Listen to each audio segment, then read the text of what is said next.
Hello everyone, ఇవాళ మనము ధర్మం గురించి మాట్లాడదాం. ఈ ధర్మానికి అనేక పర్యాయ పదాలు ఉన్నాయి, అర్థాలు కూడా ఉన్నాయి.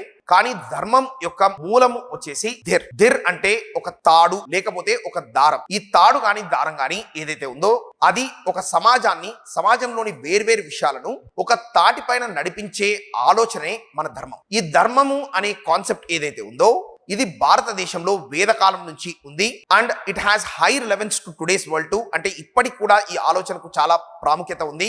ఒక ధర్మము అనే ఆలోచన ఒక సమాజంలో ఆర్డర్ ని తీసుకురావడానికి ట్రై చేస్తుంది. ఆర్డర్ అంటే ప్రతి విషయంలోనూ ఒక నిర్దిష్టమైన పద్ధతిని ఇది ఎస్టాబ్లిష్ చేస్తుంది. అదే విధంగా సమాజానికి నీతి నియమాలను నేర్పించే ఒక ఆలోచనే ధర్మం. దానితో పాటు ప్రతి మనిషికి ఒక నైతికత్వాన్ని నేర్పించే మూలమే ధర్మం. అదే విధంగా ఈ ధర్మానికి మనము వర్ణ లేకపోతే జాతి అనే పదాన్ని తగిలించినప్పుడు దిస్ సేమ్ థింగ్ బికమ్స్ వర్ణధర్మ.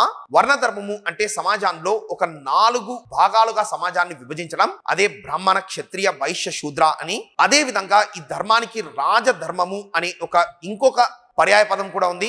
ఈ రాజధర్మాన్ని మనం చూసినట్టయితే ఒక రాజుకి తన దేశంలో ఉన్న జనాల పైన అంటే ఎటువంటి డ్యూటీస్ ఆయన చేయాలి, ఎటువంటి పనులు ఆయనకు నిర్దేశించబడ్డాయి అనే విషయాన్ని కూడా మనము రాజధర్మము అని పిలుస్తాం.